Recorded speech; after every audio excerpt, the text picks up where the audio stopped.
I still hear it in the quietest hours when the house has settled into itself and the wind outside stops pretending it has somewhere to go. The way my mother's voice used to fold that name into her lips like a secret she wasn't sure she was allowed to keep. She never said it loudly, never with flourish or pride, never when strangers were near. It was the kind of name you tucked into the hem of your apron, the kind that lived in the pause between breaths when someone asked how you were holding up and you answered fine before your eyes had time to betray you. I was 12 the first time I heard it spoken outside our walls, and even then it was muffled, half swallowed by the damp wool of Mr. Hargrove's coat as he stood in our doorway with his hat in his hands and his boots tracking snow across the threshold like he didn't quite believe he belonged inside. He'd come to tell us the letter had arrived, the one from the War Office, though he didn't say those words directly, not then. He said, "They've listed him again," and my mother's fingers went still on the spoon, she deep in stirring into tea that had long gone cold. That was the winter. The frost crept up the inside of the windows and stayed for weeks, no matter how fiercely we stoked the stove, and I remember thinking how strange it was that grief could take root in a house before the body had even left it. My brother's name wasn't uncommon, not like some of the old surnames from the villages up north, but it carried a certain shape in our part of East Sussex, a certain weight. There were 3 others in the parish register alone, and 2 more in the next county over, who answered to it in schoolrooms and barracks and the quiet corners of pubs where men spoke in lowered voices about things they'd seen and would never speak of again. But only one of them had ever called me Little Sparrow when I was small enough to believe birds carried messages between earth and heaven, and only one of them had promised, with his palm pressed flat against mine beneath the old ash tree behind the church, that he'd come back even if the sky fell. I didn't understand then that promises made in wartime are not lies, exactly, but something softer, something shaped more by hope than by fact, more by the desperate arithmetic of love than by the cold ledger of what's possible. I only knew that when he left, the house grew quieter in ways that had nothing to do with sound.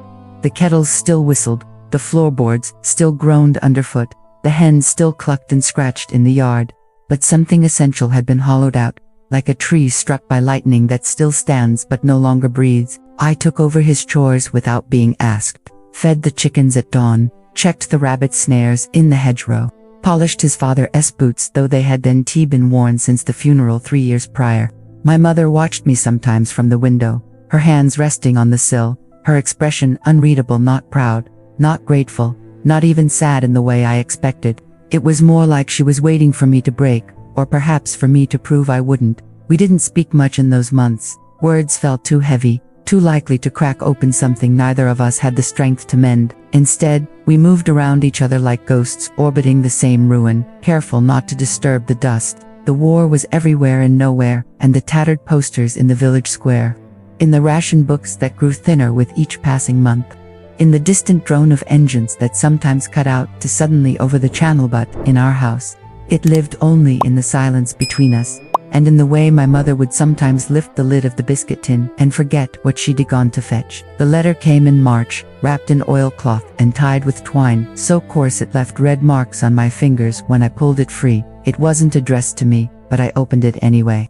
My mother had been standing at the sink, scrubbing a pot with such force I worried she'd wear through the metal, and when the postman rapped on the door she didn't turn, didn't even flinch. So I went. The paper inside was thin, almost translucent, and the ink had bled in places from the damp. It listed a name, a rank, a serial number, and then that phrase they used so often it began to sound like scripture, presumed lost at sea. No date, no ship, no witness, just those 4 words, repeated like a prayer, stripped of its meaning through overuse. I held it for a long time before I took it to her. She read it once, then folded it slowly, precisely, along the original creases, and placed it in the drawer of the sideboard where she kept the silver teaspoons we never used. She didn't cry, she didn't speak, she just went back to the pot, though the water had gone cold and the soap had long since rinsed away. After that, she began writing letters. Not to anyone in particular, she never posted them, but each evening after supper she'd sit at the table with a stub of pencil and a sheaf of paper salvaged from the back of old ledgers, and she'd write in that looping hand she'd learned in school. I never asked what she wrote. I didn't need to. Sometimes I'd catch a phrase drifting from the kitchen as I passed by with an armful of kindling. The pear tree is budding early this year. Or Mrs. Clegg's boy came home with frostbite but both feet Or we still leave the lamp burning in the window. Just in case, she wrote, as if he might walk in any evening.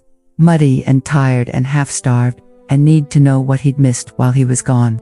As if time hadn't hardened around his absence, like resin around a trapped fly. I envied her that belief, even as I knew it was no belief at all, just a form of endurance. A way to keep breathing when the air had turned to stone. I was 16 when I took the train to Portsmouth. I told my mother I'd been hired as a clerk in the naval office, which wasn't entirely WWII.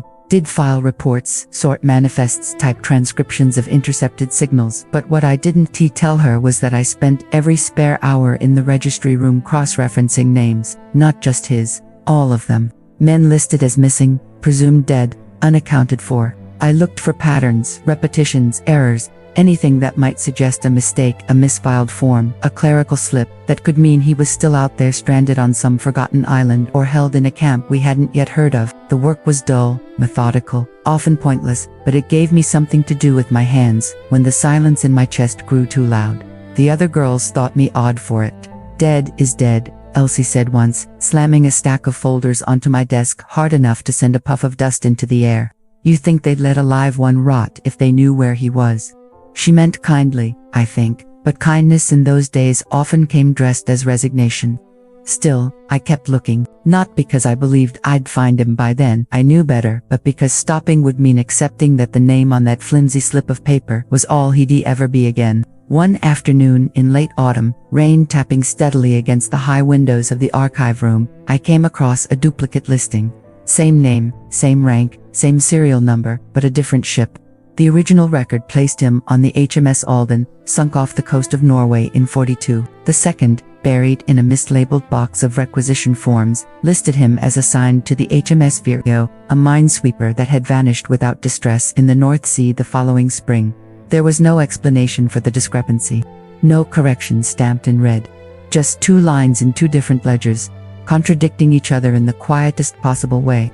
I sat there for a long time, the damp seeping through my stockings, the ink smudging under my thumb as I traced the letters of his name again and again, as though repetition might wring some truth from the page. That night, I didn't go back to my lodgings. I walked the docks instead, past the ships tied up in restless sleep, past the sentries who barely glanced my way, past the warehouses where shadows pooled thick as oil. I stood at the edge of the quay until my fingers went numb, watching the black water swallow the reflection of the moon. And I wondered if he'd ever looked at that same water and thought of home, or if the sea had taken that from him too. I never told my mother about the second listing. What would it have done but give her another ghost to feed? She was already thinning, her hair going white at the temples, though she wasn't yet 50. Her hands trembling when she thought I couldn't see. She still wrote her letters, still kept the lamp lit, still set an extra place at the table on Sundays, though she always cleared it before the meal began, as if acknowledging the pretense, even as she clung to it.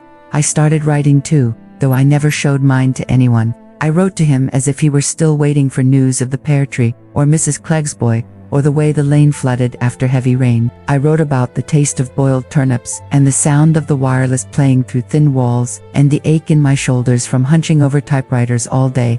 I wrote things I couldn't say aloud, things that had no place in the world outside the page, and in those pages, he was never dead.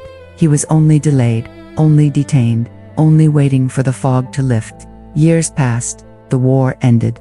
Men came home in 1s and 2s, and sometimes in whole platoons, limping or whole, silent or shouting, clutching photographs or children, or nothing at all. We watched them from our windows, my mother and I, and we learned to look away quickly when a certain angle of the jaw, or a familiar slope of the shoulder, made our breath catch. The village rebuilt itself slowly, brick by brick, voice by voice.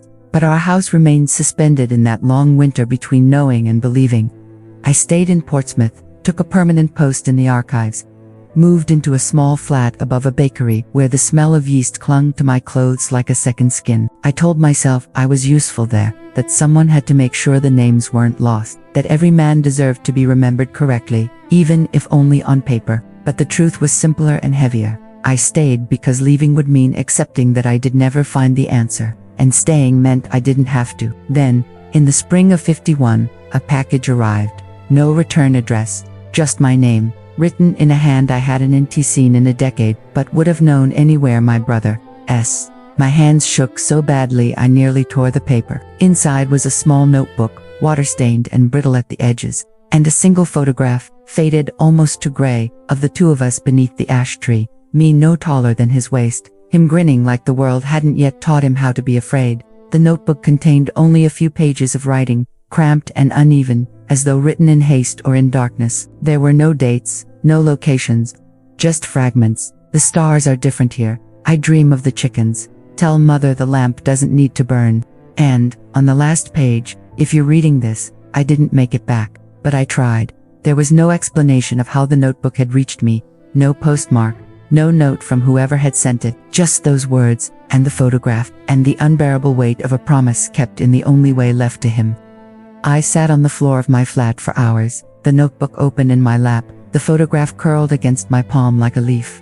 I didn't cry, not then. I just traced the lines of his face in the photo, the way his hair fell across his forehead, the slight squint in his eyes against the sun we'd both forgotten, and for the first time in years, I let myself remember him, as he was, not as the name in the registry, not as the ghost in my mother's letters, not as the absence that shaped our lives, but as the boy who'd called me Little Sparrow, who'd shared his last biscuit with a stray dog, who'd once stayed up all night mending a broken bird's wing, only to find it dead by morning. I remembered how he used to whistle tunelessly while chopping wood, how he'd sneak extra sugar into my tea when mother wasn't looking, how he'd promised to show me the sea beyond the harbor one day, where the water doesn't remember the war.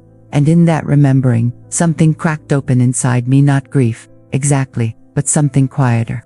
Something that had been waiting for permission to breathe. When I finally stood, my legs stiff and aching, I went to the window and looked out at the street below, at the ordinary evening of an ordinary town, trying to forget. I thought of my mother, alone in that house with its cold stove and unposted letters, and I knew I would have to go to her. Not with the notebook, not with the photograph, not with the truth, not yet.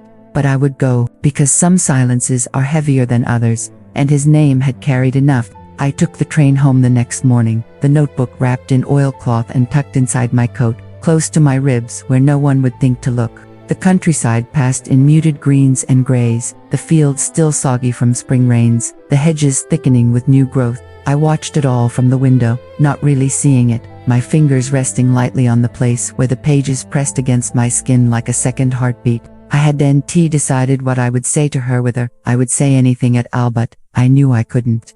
Leave her alone with that lamp any longer. Not when I held proof that someone somewhere had seen him after the first listing, had known enough to send this back.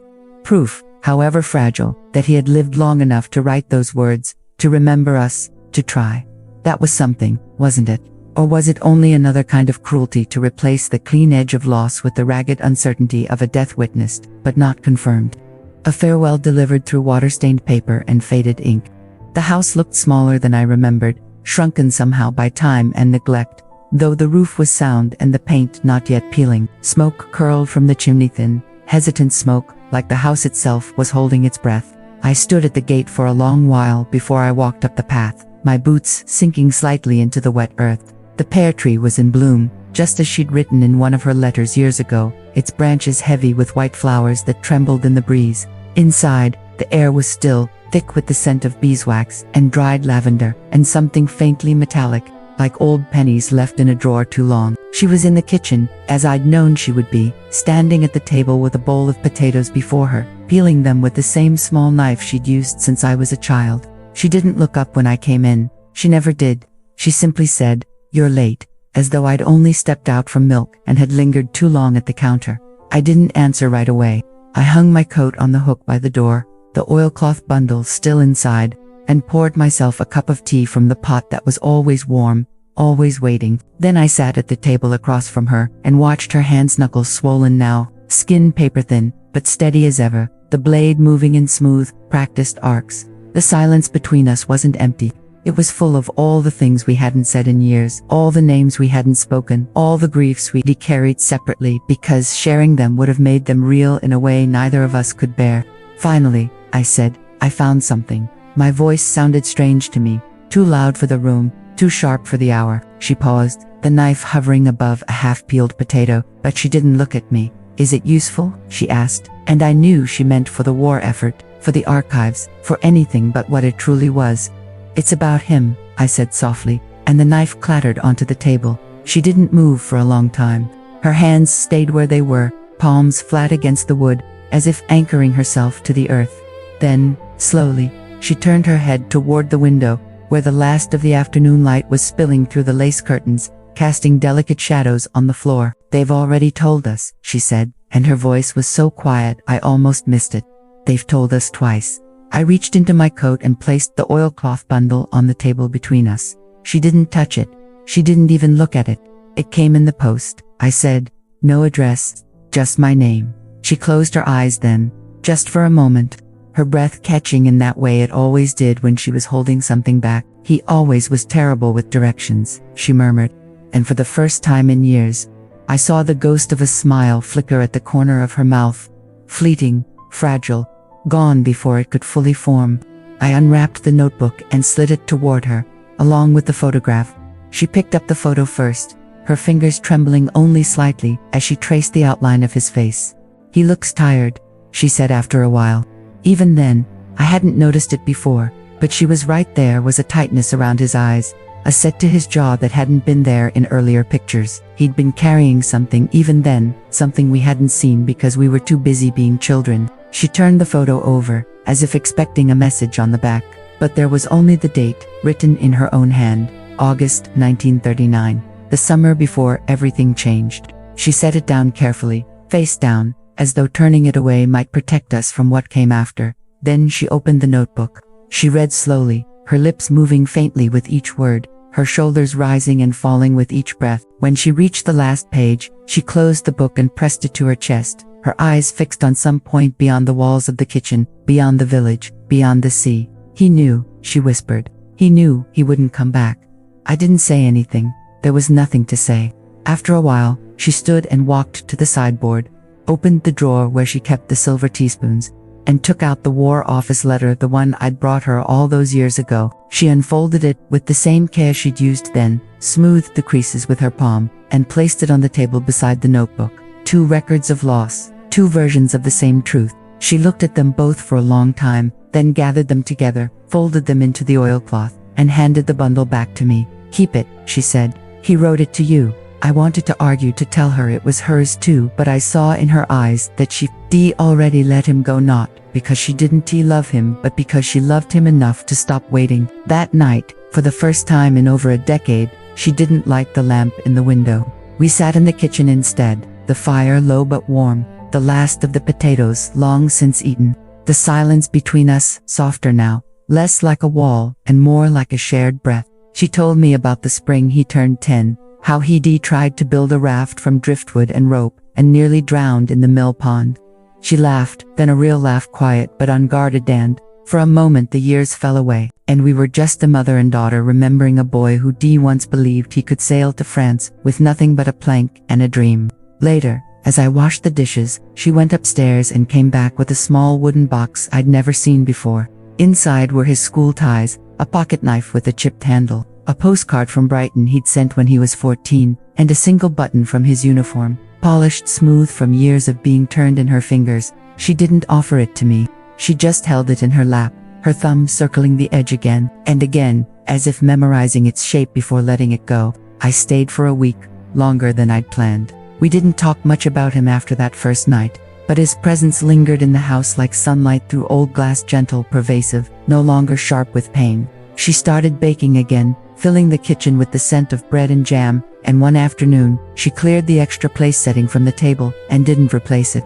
On my last morning, as I packed my bag, she handed me a letter. "For the archives," she said, though I knew it wasn't. I waited until I was on the train to open it. Inside was a single sheet of paper, her handwriting as steady as ever. "He was ours, and then he was the war's, and now he is memories. That is enough." I folded it carefully and placed it in my pocket, next to the oilcloth bundle, and watched the fields blur past the window. Back in Portsmouth, I returned to the archives, to the endless rows of files and the hushed rhythm of clerks turning pages, but something had shifted.